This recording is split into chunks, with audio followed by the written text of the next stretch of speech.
Decision mathematics वाला decision बोल रहा हूँ बच्चों आपके लिए। मॉक टेस्ट पेपर नंबर जो है 50 है।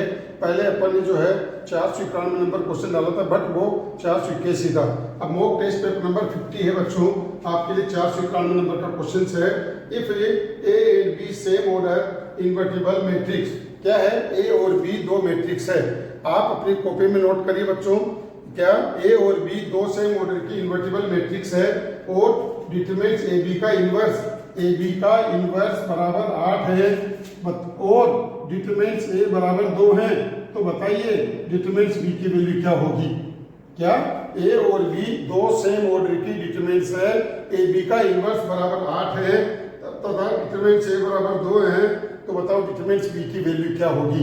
तो देखिए बच्चों आपको मैंने प्रॉपर्टीज के अंदर लिखा रखा है ए का डिटरमिनेंट्स का इन्वर्स बराबर 1 डिटरमिनेंट्स ए बराबर डिटरमिनेंट्स ए का इन्वर्स। तो सेम आपके पास यहाँ पर क्या बच्चों, ए बी का होल इन्वर्स है, आप इसको क्या लिख सकते हैं, बी का इन्वर्स ए का इन्वर्स बराबर 8 और इसको क्या लिख सकते हैं, बी का इन्वर्स ए का इन्वर्स बराबर 8। तो अब बी का इन्वर्स का डिटरमिनेंट्स बराबर 1 डिटरमिनेंट्स ए और ये 8 ऐसा कैसा है, डिटरमिनेंट्स ए की वैल्यू कितनी दे रखी है आपको, 2, ये 2 दे रखी है, तो ये आ गया 8/2 बराबर 4। आगे बच्चों सभी अपनी अपनी कॉपी में नोट करिए, 100% आपको कंपटीशन के अंदर मिलेगा, सबसे इंपॉर्टेंट क्वेश्चन है। अब आपको पूछा गया डिटरमिनेंट्स बी की वैल्यू क्या होगी, आपको पता है, इसको अपन क्या लिख सकते हैं, डिटरमिनेंट्स बी बराबर 4। तो डिटरमिनेंट्स बी बराबर कितना हो गया बच्चों, डिटरमिनेंट्स बी का वैल्यू आपके पास 1/4 हो गई। तो इस तरह से आपके पास डिटरमिनेंट्स बी की वैल्यू 1/4 होगी। आप जल्दीबाजी में इस क्वेश्चन को गलत नहीं करें, आपको फिर मैं बार बार कहता हूँ नहीं समझ में आए कमेंट्स बॉक्स में डालिए बच्चों, आपको कमेंट्स बॉक्स में डालिए, आपके हर प्रॉब्लम की सॉल्यूशन आपको मिलाऊंगा दूंगा मैं हर वीडियो के अंदर, इसीलिए आपकी कोई भी प्रॉब्लम है डालिएगा। ये था क्वेश्चन नंबर 491, डिटरमिनेंट्स बी की वैल्यू 1/4 थी। अब आपको कह रहा है if point 0 to 1x 3 1 are collinear, collinear है, कोलिनियर का मतलब एक ही लाइन में है, बताओ x की वैल्यू क्या होगी। तो 0 to 1 कहता है डिटरमिनेंट्स के अंदर 1x1 3 1 1 बराबर 0, क्यों, कोलिनियर है, एक ही लाइन में होगा, इसकी वैल्यू हमेशा 0 होगी। डिटरमिनेंट्स की क्या है आपके पास, एक्सपेंड करेंगे, ये 0 हो गया, माइनस का 2, 1 माइनस का 3 माइनस का प्लस का 1, 1 माइनस 3 दूने 3x बराबर 0। क्या 1 में से -3 गया तो आपके पास क्या गया, माइनस का 2 प्लस का 4 है ना, प्लस का 1 माइनस 3x बराबर 0, 3x बराबर 5, तो x बराबर हो गया 5/3 है ना। इस तरह से आप ऑल इंडिया का कोई भी कंपटीशन दीजिए, हर कंपटीशन के अंदर जिसमें मैथमेटिक्स आती है ऐसे सवाल आपको गारंटेड हैं, 100% आपको मिलेंगे। आप करिए इन क्वेश्चनों को, मॉक टेस्ट पेपर नंबर 50 के अंदर 492, तो ये x की वैल्यू आपके पास आ गई।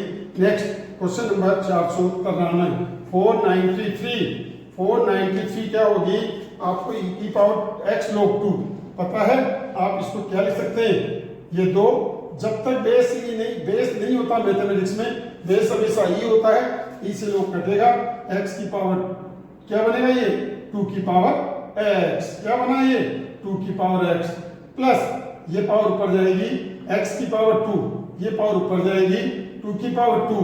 तो देखिए बच्चों आप अपनी कॉपी में नोट करते चलिए, है ना। आपके पास सबसे इंपॉर्टेंट क्वेश्चन है 2 की पावर x का इंटीग्रेशन 2 की power x upon log 2, x³ upon 3, 2 की पावर 2 4 है और 1 का x प्लस c, ये इसका इंटीग्रेशन हो गया। जैसे a की पावर x का a की power x upon log a होता है, x² का x³ अपॉन 3 हो गया और 2 का स्क्वायर 4 है, तो 4 into 1 का इंटीग्रेशन x हो गया। इस तरह से ये इसका आंसर होगा। तो जब भी लोग के अंदर बेस नहीं दे रखा है, बेस हमेशा मैथमेटिक्स के अंदर 1 लिया जाता है, ई लिया जाता है, ना कि 1 ई लिया जाता है, इसीलिए ई से लोग कैंसिल होगा और ये आपके पास बन जाएगा। क्वेश्चन नंबर आपके पास है 494 दो मेथड से होता है बच्चों, आपको पता है, इसको मैं क्या लिख सकता हूँ, 10π/4 - x। बताइए 10x का इंटीग्रेशन क्या होता है, log sec है, 10x का इंटीग्रेशन क्या होता है, log sec x। कैसे, साइन अपॉन कोस, तो कोस का डेरिवेटिव साइन एक्स होगा तो log sec x क्या होगा, एक तो होता माइनस का log cos x और एक होता log sec x, तो log sec pi by 4 minus x plus c, x का कोफिशिएंट -1 है, -1 आपके पास आ गया। और अपन चाहे तो साइन अपन कोस में करके कर सकते हैं और चाहे तो अपन ऐसा कर सकते हैं, tan x का इंटीग्रेशन log sec x होता है प्लस का c, cot x का log sin x होता है, ये माइनस का log cosec x plus c होता है। ये फॉर्मूला अगर आप तो आपको ऐसा कर सकते हैं। 495 फाइंड एरिया y बराबर 1/x बिटवीन x बराबर 1 से 4। आपको पता है 495 नंबर में क्या है, e की y बराबर 1/x, आपको पता है 1/x का कर्व एक तो ये बन गया ऐसे और एक कर्व ये बन गया आपके पास। तो आपको पूछा गया है x बराबर 1, ये x बराबर 1 आ गया, x बराबर 6, x बराबर 4 तो 4 आ गया, इसके बीच का एरिया कितना होगा। तो बच्चों ये एरिया आपसे पूछा गया है 1 से 4 1/x dx आपके पास हो गया। आपको पता है 1/x का इंटीग्रेशन क्या होता है, log x होता है, 1 से 4 लिमिट है तो log 4 माइनस log 1, तो log 4 हो गया, क्यों, m/n, ये आंसर आपके पास आ गया। इस तरह से बच्चों 1/x y बराबर 1/x का बाउंडेड एरिया, जैसा कि मैंने आपको कहा था इंटीग्रेशन के अंदर वो चीजें बताऊं जो जिगजैग कर्व है, ये जिगजैग कर्व है, घटता हुआ जा रहा है, इस तरह से आपका इसका एरिया आ गया log 4। तो कर्व का ग्राफ बनाओ, ड्रॉ करने के बाद आपको पता चल जाएगा कि इसका एरिया क्या होगा। तो बच्चों 495 नेक्स्ट क्वेश्चन नंबर आपके पास है find order and degree. Differential equation है, आपको पता है d2y/dx2 plus 3dy/dx whole square बराबर x स्क्वायर log, अब देखो log के अंदर दे दिए तो ओनली ऑर्डर बता सकते हैं, ऑर्डर इसका 2 होगा, डिग्री नॉट डिफाइन होगी, क्या होगी डिग्री इसकी, नॉट डिफाइन नहीं कर सकते। क्यों नहीं कर सकते, क्योंकि फंक्शन के अंदर है d2y/dx2, इसीलिए ऑर्डर 2 डिग्री नॉट डिफाइन होगी। नेक्स्ट fx दे रखा है, gx दे रखा है आपको, और क्या पूछा गया है, g of x की वैल्यू क्या होगी, ये बात आपसे पूछी गई है। तो देखो g of x कैसे निकालेंगे, g f x fx की वैल्यू है x/x-1 बराबर, देखो बच्चों यहाँ पर fx की वैल्यू रखा, अब इस x की वैल्यू यहाँ रखी जाएगी। बच्चों ध्यान देना, सबसे इंपॉर्टेंट बात आपके लिए, -3 g(f(x) का मतलब है डिफाइंड फंक्शन दे रखा है, इसीलिए आप इसके fx की वैल्यू रखें, इस x की जगह ये वैल्यू रखेंगे तो आपके पास आंसर आ जाएगा। एलसीएम ले लो वैल्यू से, तो आपके पास x-1 ऊपर जाएगा, x - 3x प्लस का 3, इट मींस x-1/3 - 2x, ये इसका आंसर होगा। इस तरह से अपन इसको कर सकते हैं।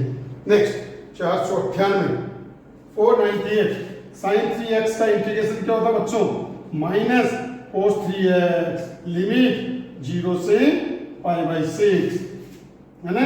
तो आपके पास अब देखो x का कोफिशिएंट 3 इंटीग्रेशन करें अपन यहाँ पर, तो sin x minus cos x का कोफिशिएंट 3 है, 3 नीचे आ गया, तो माइनस cos π/2 माइनस cos 0, बताओ cos 90 की वैल्यू 0, अपॉन में 3 आई है, ये 0, ये माइनस का 1/3, तो 1/3 स्क्वायर यूनिट, ये इसका आंसर आ गया।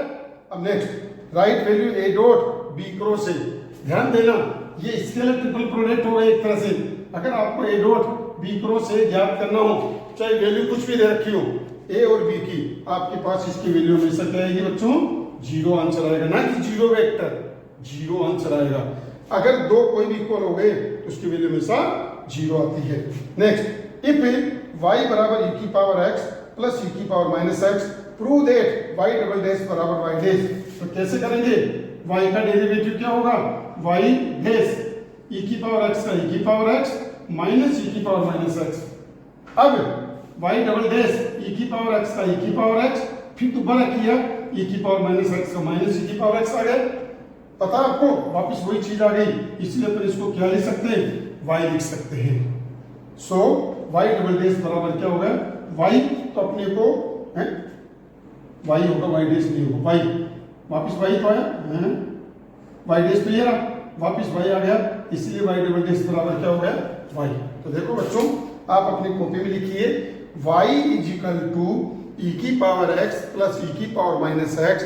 Prove that y double dash बराबर y है। y डबल डैश का मतलब 2 बार डेरिवेटिव है। पहली बार डेरिवेटिव किया ई की पावर x आया, ई की पावर माइनस एक्स का ई की पावर माइनस एक्स आया, फिर दोबारा डेरिवेटिव किया, ये बात आपके पास वापस वही आ गई। तो इस तरह से आपने प्रूव किया। तो इस टाइप के सवाल आपका ऑल इंडिया में कोई भी कंपटीशन आप दीजिए, हर कंपटीशन में इस टाइप के क्वेश्चन आपके पास आएंगे। अब आने वाले वीडियो के अंदर आपको नई नॉलेज और मिलेगी। 10th क्लास को स्टार्ट करूंगा कल से, अर्थात आगे आने वाले वीडियो में आपको 10th क्लास की वो चीज़ें जिसमें आपको कहीं जाने की जरूरत नहीं पड़ेगी, 100% मार्क्स आएंगे। और इनको करने पर 12th बोर्ड के अंदर आपके पास 100% मार्क्स आपके पास आएंगे। ये आपको करना है, नेगेटिव नहीं होना है। आप करते जाइए, बूंद बूंद करके घड़ा बढ़ता है, ऐसे आपके पास ज्ञान का भंडार हो जाएगा, नॉलेज की आपको हो जाएगा और आप हर सवाल का जवाब दे सकते हैं। बस कि आप 10 मिनट 15 मिनट रोज करें। जितने पहले करा दिए उनको एक कॉपी में नोट करके, जो भी 12th के अंदर आ गए वो बच्चा भी करेगा और जो कंपटीशन दे रहा है वो भी करेगा। हर कंपटीशन में आपका सिलेक्शन होगा।